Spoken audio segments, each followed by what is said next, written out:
Bonjour à tous, j'espère que vous allez bien. Aujourd'hui, on se retrouve pour une nouvelle vidéo parfum. C'est la 3e édition de mon format dernier parfum senti, aimé, détesté. J'ai 10 parfums à vous présenter aujourd'hui que j'ai sentis récemment. Il y a 5 parfums grand public et 5 parfums qui font partie de collections ou de marques un petit peu plus confidentielles. Je pense qu'il y en aura pour tous les goûts, il y a plein de marques différentes.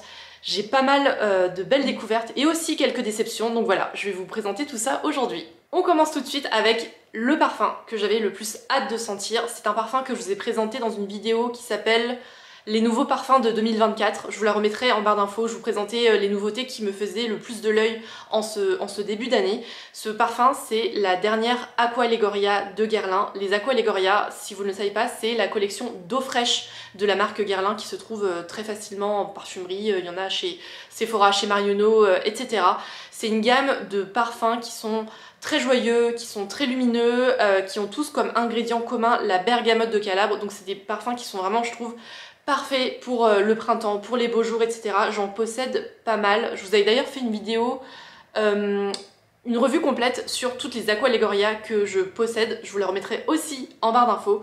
Et donc la nouvelle Aqua Allegoria que la marque Guerlain a sortie s'appelle Flora Bloom. Elle est sortie, je dirais, au début du printemps. Je l'ai sentie il y a quelques semaines. Je vais d'abord vous la présenter. Flora Bloom est décrite comme la chaleur intense d'un bouquet vibrant. C'est l'addiction irrésistible d'une tubéreuse à la lumière du soleil couchant mêlée au parfum charnel de la rose centifolia, de grâce et réchauffée par les notes intensément poudrées de violette. Un bouquet floral multicolore d'une générosité absolue, souligné par la puissance du santal et le velouté de la mousse.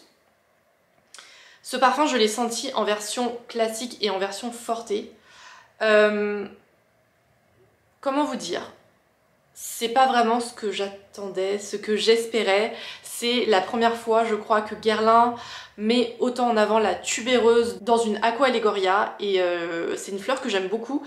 C'est une fleur que j'aime énormément, mais dont parfois j'ai un peu peur dans le sens où c'est une fleur blanche qui a un parfum suave, qui est assez opulent. Et selon la manière dont c'est travaillé dans un parfum, ça peut être assez sensuel, voire un peu trop sensuel pour être porté en toute occasion. Ça pour dire que la tubéreuse, c'est très joli, mais parfois ça prend un peu trop de place et voilà, c'est une fleur à manier un petit peu avec précaution. Et là j'ai ressenti l'extrême inverse dans Flora Bloom. J'ai l'impression qu'on ne retrouve pas du tout le côté opulent de la tubéreuse. C'est une tubéreuse qui est très sage, très discrète, voire un peu trop discrète. Même dans la version forte, je l'ai trouvée un peu trop invisible à mon goût. Je ressors mes notes. J'ai marqué une tubéreuse trop sage et trop discrète. C'est un parfum délicatement fleuri, mais c'est pas forcément ce qu'on imagine avec la tubéreuse qui sent le propre. La version forte est un petit peu plus prononcée, mais ne présente pas plus de caractère. Dommage. Donc voilà. J'ai senti la version forte. Elle est un petit peu plus présente que la version classique. Néanmoins, ce sont des jus qui restent vraiment très légers. Je ne suis pas sûre du sillage et de la diffusion une fois sur la peau. Donc voilà, j'imaginais un parfum généreux, très fleuri, une explosion florale avec en cœur la tubéreuse. Et là, j'ai plutôt senti un parfum propre avec un petit peu de tubéreuse dedans. Donc voilà, pas vraiment de coup de cœur pour moi cette fois-ci chez Guerlain. On passe ensuite à 2 parfums grand public qui, pour le coup, sont de belles découvertes. À commencer par un parfum, pareil, je vous l'avais présenté dans la vidéo les nouveaux parfums de 2024. Et celui-là, j'en avais entendu parler sur les réseaux sociaux, sur les chaînes YouTube parfums. Je sentais qu'il y avait un petit emballement autour de cette fragrance. Il s'agit de la nouvelle version, d'une nouvelle version du parfum Nomade de Chloé qui s'appelle Nuit d'Égypte. Le parfum Nomade, de mémoire, c'est un floral chypré.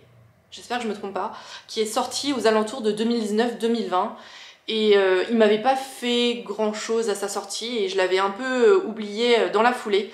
Et donc cette année, la marque Chloé a sorti une nouvelle variation qui s'appelle Nuit d'Égypte, qui rend hommage au pays d'origine de Gaby Aguillon, la fondatrice de Chloé. C'est un parfum qui offre une interprétation moderne et raffinée du Kifi, qui est un parfum antique mystérieux et sacré. Et dedans, il y a de la myrrhe, du gingembre, de la cannelle, de la fleur de genêt, du cypriol, de l'opoponax en tête, en cœur, il y a de l'absolu, de fleur d'oranger et en fond, il y a de la vanille.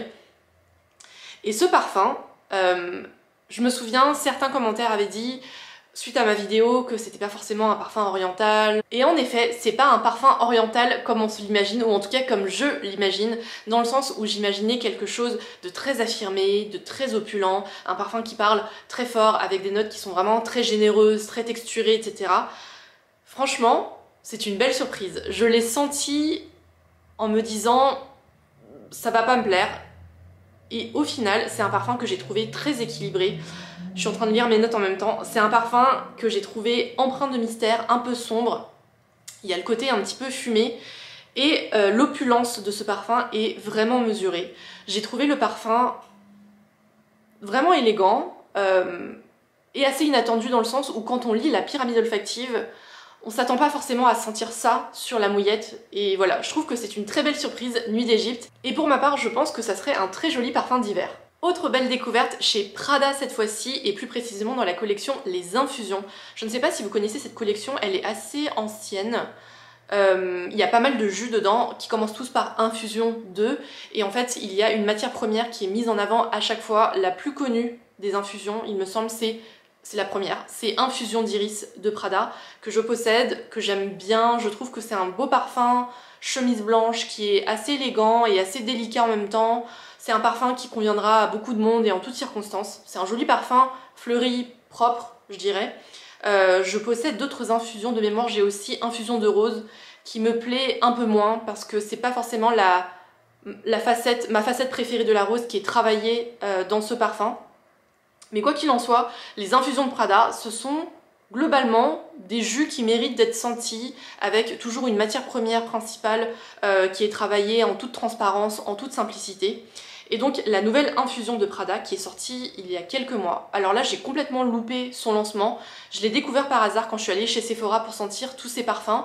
Et j'ai vu qu'il y avait un sticker nouveau à côté de cette infusion. Et ce parfum s'appelle Infusion de gingembre. Et la marque le décrit ainsi. Infusion de gingembre capture la gaieté du gingembre dans une fragrance hespéridée aux notes boisées. Le gingembre se fond dans un mélange exclusif de musc et d'agrumes qui recrée le parfum enveloppant de la peau. En note de tête, il y a de la mandarine verte, en note de cœur, du gingembre et du géranium, et en fond, il y a du vétiver. Et alors, quelle belle découverte, quel délice, quel jus joyeux. J'ai adoré sentir ce parfum. Je l'ai trouvé fusant, vitaminé, acidulé. C'est un parfum qui a du peps, qui est lumineux en départ. La note gingembre, elle pétille, mais elle n'est pas râpeuse pour autant. C'est un départ qui est fusant, accompagné par les agrumes, et en fond, il y a des muscs qui permettent d'arrondir le jus, de le rendre un petit peu plus enveloppant et ça permet de casser le côté peut-être un peu trop zesté des agrumes en tête. Donc voilà, c'est un parfum qui est vraiment très joli, qui est acidulé en tête mais qui est un petit peu plus rond vers la fin. C'est un parfum qui donne du peps mais qui enveloppe par la suite. J'ai beaucoup aimé Infusion de gingembre, comme vous l'entendez. C'est une très jolie infusion. Et qui en plus met en avant une matière première qui n'est pas si fréquente que ça, je trouve, dans les parfums du moins grand public. Donc voilà, Infusion de gingembre, très belle découverte chez Prada. Un autre parfum qui est sorti il y a pas si longtemps et que j'ai aussi bien aimé, il s'agit d'un parfum qui fait partie de la gamme globale Flower by Kenzo et qui s'appelle Flower Ikebana Mimosa by Kenzo. C'est un bouquet de fleurs ensoleillées que la marque décrit comme inspiré de l'étreinte chaleureuse d'un éclatant soleil d'hiver. Dedans, il y a en tête un zeste de kumquat, en cœur, il y a de l'absolu de mimosa et un extrait de sésame doré, et en note de fond, il y a un accord de bois d'inoki. Et ce parfum, alors déjà il faut savoir que j'aime beaucoup Flower by Kenzo, le parfum originel qui est sorti dans les années 2000. C'est le parfum avec le flacon qui est assez iconique, qui est transparent tout en longueur avec une fleur rouge qui est peint dessus. C'est un parfum que j'aime beaucoup, c'est un parfum floral aquatique que je trouve infiniment élégant. Il a, je pense, désormais plus de 20 ans, mais pour moi il a pris absolument aucune ride. Donc ce parfum, c'est un peu une variation de cette fragrance originelle, ou tout du moins il fait partie de cette même gamme. Et je l'ai beaucoup aimé. J'aime beaucoup le mimosa de base, c'est une note florale qui est assez singulière, qui je pense plaira aux gens qui n'aiment pas forcément les parfums floraux. C'est une note qui est pas pétalée, c'est pas une note qui est romantique, etc. C'est très lumineux, c'est très délicat. Ça a une odeur qui est assez verte et aussi un petit peu sèche. Bref, c'est une fleur qui est un peu à part des autres fleurs type rose, jasmin, fleur d'oranger, etc. Le mimosa, je trouve que c'est vraiment à part, c'est assez singulier. Et pour le coup, c'est très bien exécuté dans ce parfum Kenzo. Je trouve qu'on retrouve vraiment l'approche à la japonaise, c'est assez minimaliste, tout est mesuré, tout est question d'équilibre dans ce parfum. Donc voilà, c'est un parfum floral qui est vraiment très lumineux. C'est un parfum qui, je trouve, est parfait pour le retour des beaux jours. Il fait à nouveau beau, mais il fait encore un petit peu froid. Je trouve que ça capture un petit peu la météo actuelle. C'est un parfum qui est lumineux, mais qui n'est ni excessivement fleuri, ni solaire, il est juste très lumineux, très joyeux. Et voilà, je le trouve vraiment très très joli. Et avant de passer aux parfums de collection ou de marque un petit peu plus confidentiels ou haut de gamme, il y avait un dernier parfum grand public dont je voulais vous parler. Celui-là, c'est également une nouveauté, en tout cas il est sorti il n'y a pas très longtemps. Et en plus, il fait partie d'une marque de parfum qui ne m'attire pas tant que ça, et dont je n'ai, je crois, que rarement parlé, voire jamais parlé sur ma chaîne. Il s'agit d'un parfum Valentino qui s'appelle Born in Roma Donna Green Stravaganza. Tout un programme. Ce parfum est décrit par la marque comme un parfum boisé, floral, ambré, qui est né dans les jardins luxuriants de Rome. Il ouvre la porte d'un monde extravagant, créé par l'accord unique de thé Lapsang Souchong, l'absolu de jasmin rayonnant et la touche fascinante d'extrait de vanille. Et alors pareil, celui-là, je l'ai repéré dans les linéaires chez Sephora. C'est la pyramide olfactive qui a attiré mon regard, puisque je me suis dit, un parfum qui combine thé, jasmin et vanille, pourquoi pas? C'est un parfum qui pourrait me plaire. Moi j'adore les notes thé dans les parfums, je trouve que ça apporte un côté aquatique, limite un petit peu gustatif, mais tout en légèreté, que j'aime beaucoup. Et donc j'ai senti ce parfum. Alors moi je suis pas très fan des parfums Valentino. Je crois que je n'ai jamais eu de coup de cœur. Les parfums Valentino, ils me laissent assez indifférente. Et donc j'ai senti ce parfum que j'ai bien aimé. On ressent la facette aquatique, elle est assez présente. Il y a le côté opulent de la vanille, mais qui est assez mesuré. J'avais peur d'un parfum un peu trop gourmand, un peu trop poisseux, un peu trop lourd. Celui-là, il a un caractère qui est assez affirmé, mais qui, je pense, reste assez mesuré et assez équilibré.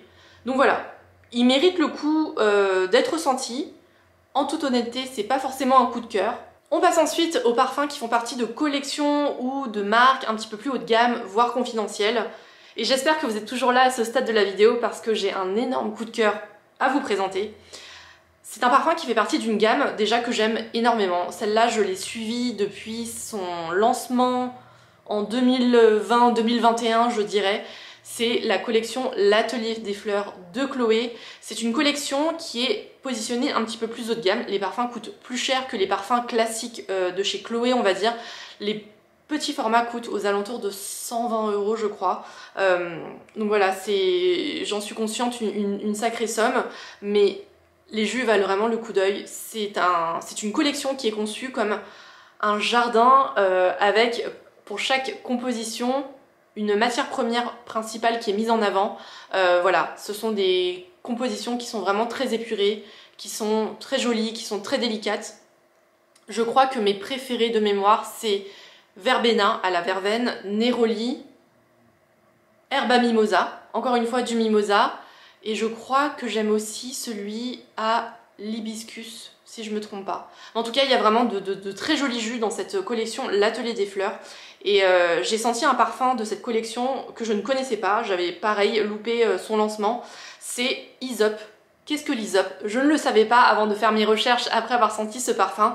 L'hysope, c'est un petit arbrisseau vivace qui pousse en Méditerranée avec des fleurs en épi qui peuvent être bleues, violettes, blanches ou rouges, je crois. Visuellement, franchement, on dirait de la lavande. C'est une plante aromatique, mais qui ne sent pas la lavande. Donc si vous n'aimez pas la lavande, vous pouvez quand même aller sentir Hysope. Alors déjà, je vais vous lire comment la marque Chloé présente la collection L'Atelier des Fleurs. Ce sont des fragrances qui sont composées au plus près de la nature.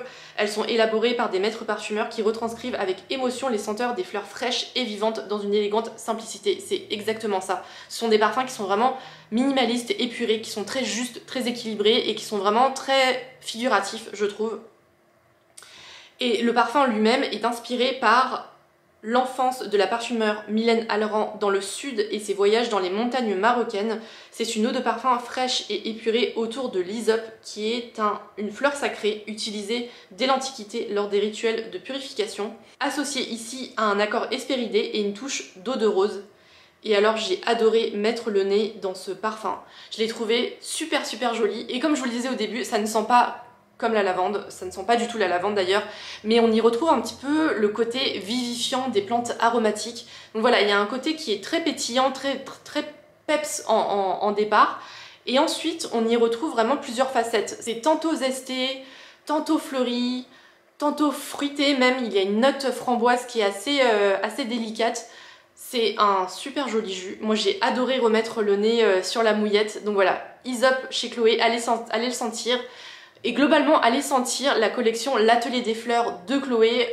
C'est une collection qui, je crois, est assez facilement trouvable. En tout cas, chez Sephora, vous pouvez la trouver facilement. Donc voilà, allez sentir L'Atelier des Fleurs chez Chloé. On passe ensuite à deux parfums Jo Malone. L'un, c'est une nouveauté, l'autre un peu moins, mais j'avais pas encore eu l'occasion de le sentir.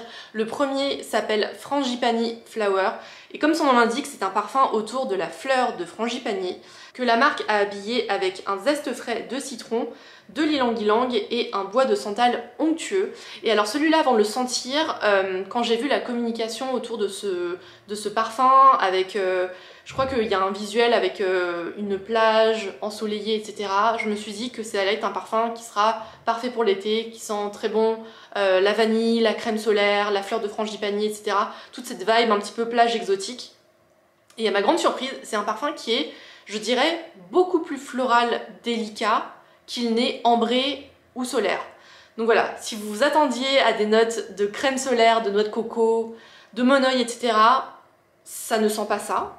Mais si vous n'aimez pas ce genre de notes et que vous souhaitez quand même un parfum pour les beaux jours, pour l'été, allez sentir Frangipani Flower de Jo Malone, puisque c'est un parfum floral qui est très ensoleillé, mais qui n'est pas solaire, si ça fait sens ce que je dis.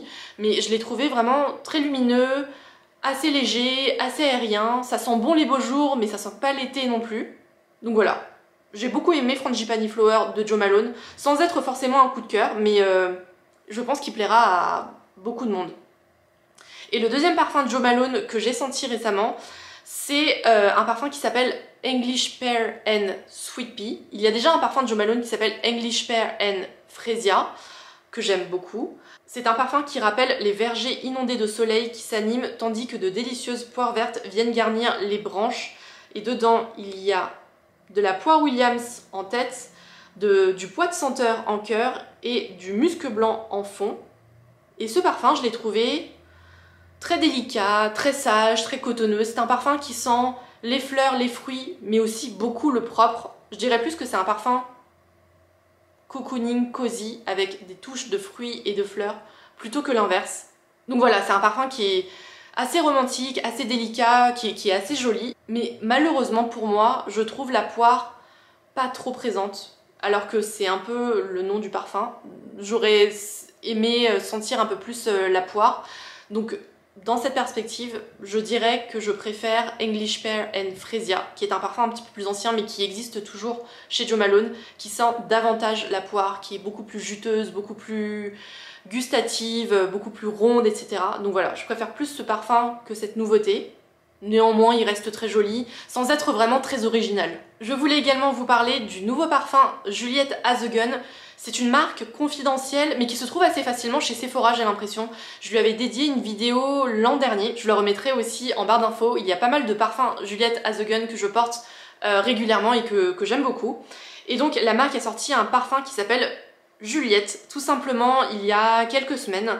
Et la marque décrit ce parfum comme un parfum pour celles qui veulent se démarquer. Avec Juliette, la cerise noire mène la danse de manière séduisante en la mélangeant avec des notes boisées modernes telles que le poivre rose et le cachemiran. Le parfum profond et sombre de la cerise devient soudainement très sensuel et avec un sillage impressionnant. Dedans il y a également du jasmin et de la fève tonka. J'ai senti ce parfum et j'ai pas senti la cerise, je sais pas. Alors peut-être que mon nez était pas mal encombré avec tous les parfums que j'ai sentis juste avant, mais je m'attendais... En fait le flacon est rouge sombre, donc je m'attendais à une cerise noire, assez prononcée, assez texturée, voire un petit peu licoreuse. Et je sais pas, j'ai pas réussi à sentir la cerise dans ce parfum. Et globalement, j'ai pas réussi à comprendre l'intention de ce parfum. Je l'ai trouvé pas très original, pas très singulier. Et ça m'embête de le dire parce que j'adore la marque Juliette Has The Gun, mais sur les derniers lancements, vraiment, je m'y retrouve pas. Ce sont des parfums qui me parlent vraiment pas. Donc voilà, je vais continuer à porter les parfums que je possède dans cette marque et que j'aime toujours autant. Mais ce parfum, voilà, j'ai pas compris l'intention. En lisant la description de ce parfum et en le sentant, j'ai pas réussi voilà, à retrouver le message que la marque veut véhiculer. J'ai trouvé le parfum pas très différenciant et c'est un peu dommage pour une marque confidentielle, je trouve. Donc voilà pour Juliette. Et on va terminer la vidéo avec un ovni, tout simplement. C'est un parfum qui vient de la marque Serge Lutens, qui est une très très belle marque de parfumerie de niche, qui propose des choses pour le coup vraiment singulières, mais qui parfois sont hors de portée de ma compréhension, etc. Et là je suis passée devant le meuble Serge Lutens qui présentait le parfum qui s'appelle Dans le bleu qui pétille. Et je me suis dit pourquoi pas, ça peut être un parfum qui peut être soit aquatique, soit marin, soit minéral, mais en tout cas un parfum qui pourrait offrir une lecture originale de la plage ou de l'univers marin, puisque la marque Serge Lutens, vraiment c'est une marque qui est vraiment à part dans le parfum. D'ailleurs, pour être honnête, moi il y a très peu de parfums Serge Lutens que je comprends. Je possède un seul parfum de la marque qui s'appelle un bois vanille et que j'adore porter l'hiver. Bref. Et donc ce parfum s'appelle Dans le bleu qui pétille. Déjà je trouve le nom du parfum hyper poétique, hyper immersif et ça j'adore. La marque décrit ce parfum comme un parfum heureux, pétillant et vivant. Et dedans il y a des notes d'algues laminaires, des embruns marins et des graines de coriandre. Et alors, si vous imaginez comme moi un parfum frais, aquatique, limpide, ensoleillé, ce n'est absolument pas ça du tout. Quand on sent ce parfum, franchement, j'ai eu un mouvement de recul. C'est un parfum qui est très singulier et après l'avoir senti, je suis allée voir les avis déposés sur le site Fragrantica. C'est un peu comme un forum où il y a plein d'amateurs de parfums qui laissent des avis sur ce qu'ils pensent de chaque parfum. Et il y a pas mal de personnes qui disaient que c'était davantage une œuvre d'art qu'un parfum. Et je suis totalement d'accord avec ça. Je suis pas sûre que c'est un parfum du quotidien à porter sur soi. C'est un parfum avec une composition qui est vraiment très singulière et qui est à milieu du texte de présentation. Quand j'ai senti ce parfum, j'ai senti des notes fumées, j'ai senti de l'encens, mais surtout j'ai senti des notes cuirées, animales, qui sentent presque le sal et la biquette. Donc voilà, c'est un parfum vraiment très singulier. Si vous voulez sentir quelque chose qui détonne et qui est vraiment différent de tout ce qu'on peut sentir chez Sephora, allez sentir Dans le bleu qui pétille de Serge Lutens. Quoi dire d'autre? Là pour le coup, il y a de l'originalité, il y a de la singularité. Est-ce que c'est portable? Je pense pas. Mais voilà, juste pour avoir un petit shot d'inattendu et de surprise, allez sentir ce parfum Serge Lutens. Et voilà pour les 10 parfums que je voulais vous présenter aujourd'hui. J'espère que cette vidéo vous aura plu et que vous aurez fait de belles découvertes en ma compagnie. Si c'est le cas, n'hésitez pas à la liker et à vous abonner. Et bien sûr, dites-moi en commentaire votre avis, soit sur l'un des parfums que je viens de vous présenter aujourd'hui, soit sur un autre parfum que vous avez senti dernièrement. Je serai ravie de vous lire et d'échanger avec vous comme d'habitude. Quant à moi, je vous retrouve dimanche prochain avec une vidéo probablement beauté, puisqu'il faut que je vous parle d'un produit pour le teint qui a révolutionné ma routine de maquillage. Merci d'avoir regardé cette vidéo et à bientôt.